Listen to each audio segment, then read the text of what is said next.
Ada pertanyaan. Assalamualaikum warahmatullahi wabarakatuh, dari hamba Allah yang berada di Bogor. Di masa pandemi ini banyak sekali kita mendapatkan kabar kematian dan diumumkan di media sosial dan juga di grup-grup WhatsApp, yang menjadikan orang yang sedang sakit tambah sakit parah dan tidak sedikit juga yang mempunyai penyakit bawaan menjadi kambuh. Mohon nasihatnya dan bagaimana pandangan Islam terhadap masalah ini, Ustaz. Nah, jazakallahu khair. Alhamdulillah wassalatu wassalamu Rasulullah. Tentang masalah pengumuman kematian, itu kan ada larangannya dalam hadis Nabi SAW. Naha Rasulullah anin na'yi. Rasulullah melarang dari an-na'yu. Na'yu itu mengumumkan kematian. Jadi justru kalau ada kematian itu bukan diumumkan, hanya dikasih tahu beberapa orang yang memang mau mengurus jenazahnya. Tuh, perhatikan tuh. Naha Rasulullah anin nahyi. Itu ada, antum lihat di kitab-kitab fikih tentang masalah ini. Di Kitabul Janaiz. Itu larangan mengumumkan kematian. Yang melarang siapa? Rasulullah SAW.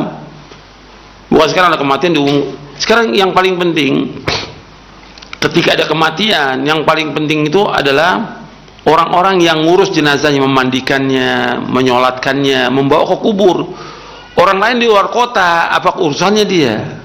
Apa kepentingannya dia? Yang melarang ini siapa? Rasulullah SAW. Bukan ulama, Rasulullah melarang mengumumkan kematian. Kalau sekarang di kampung kadang-kadang diumumkan, karena memang orang kampung itu yang ngurus jenazahnya untuk memandikan dan juga menyolatkan. Jadi untuk perhatikan, diumumkan untuk orang-orang yang terdekat. Diberitahu kepada orang terdekat. Untuk apa? Supaya mereka tahu. Dan juga yang terdekat itu biasanya juga yang bermuamalah dengan dia. Maka anak keluarganya kan mengatakan, kalau keluarga saya yang meninggalnya ada kesalahan, berbuat khilaf, tolong dimaafkan. Kayak memang dia bermuamalah tiap hari dengan masyarakat. Kalau dia ada utang piutang, keluarga yang nanggung, itu benar. Tapi ketika orang umum, apa manfaatnya? Yang pertama, dia sudah melanggar larang Rasulullah. Yang kedua, nggak ada manfaatnya diumumkan untuk orang lain. Yang ketiga, ini yang tadi ditanyakan, menakut-nakuti kaum muslimin. Kan iman itu berbeda-beda orang, bertingkat-tingkat. Dengan disebarkan gitu, tambah takut orang. Dan ini yang takut bukan hanya orang awam, pelajar takut, ustadznya tambah takut sekarang. Jadi antum jangan umumkan, jangan baca deh berita-berita tentang COVID sekarang, jangan baca tuh, nggak manfaat. Antum tambah baca tambah takut. Antum Hasan baca apa tadi? Saya bilang, baca apa? Al-Quran, baca Al-Quran tiap hari itu. Baca Quran, baca hadis Nabi, manfaat, tambah ilmu, tambah iman kita kepada Allah. Bukan baca tentang berita tentang COVID, baca Al-Quran, itu nggak manfaat. Jadi yang nggak manfaat itu tinggalkan. Kan Nabi bersabda SAW, min husni islamil mar'i tarkuhu malayani. Kebaikan Islam seorang meninggalkan apa yang tidak bermanfaat. Jadi diumumkan kurang manfaat. Kalau kita katakan kita ingin doanya, iya, doanya yang paling penting dari keluarganya, yang paling dekat. Doa orang lain betul kita harapkan, tapi dengan pengumuman itu antum menakuti kaum muslimin. Tambah takut orang. Wah, yang sekarang yang mati ini bukan orang jahat aja, orang-orang yang baik juga mati. Kan gitu, tambah takut. Ustadz ini udah mati, dihitung tuh sekarang. Dihitung. Bulan kemarin ini, bulan ini, wallah, jangan-jangan besok saya lagi nih. La haula wala quwwata illa billah. Ajal itu maktub. Sudah ditulis sama Allah, la yastakhirun sa'atan wa la yastaqdimun. Enggak akan maju, enggak akan mundur kalau datang ajalnya. Siapa aja mati. Enggak usah takut dengan ajal. Cuma karena ya kondisi yang ada ini membuat manusia ini tambah takut. Makanya kita bahas tentang iman ini, Masya Allah, manfaatnya besar. Supaya kuat iman kita kepada Allah, kuat tawakal kita, enggak takut. Makanya usahakan tuh enggak usah ada pemberitaan, cukup keluarganya aja. Dari zaman dulu juga keluarganya yang tahu. Ikan enggak sekarang. Semua orang tahu dan enggak apa? Ada mungkin di antara mereka yang mendoakan, ada, tapi yang terbanyak apa? Yang takut dengan berita itu. Jangan umumkan. Yang melarang untuk mengumumkan Rasulullah SAW. Nabi pernah mengumumkan karena memang diberitahu oleh malaikat Jibril, mayatnya nggak ada di situ.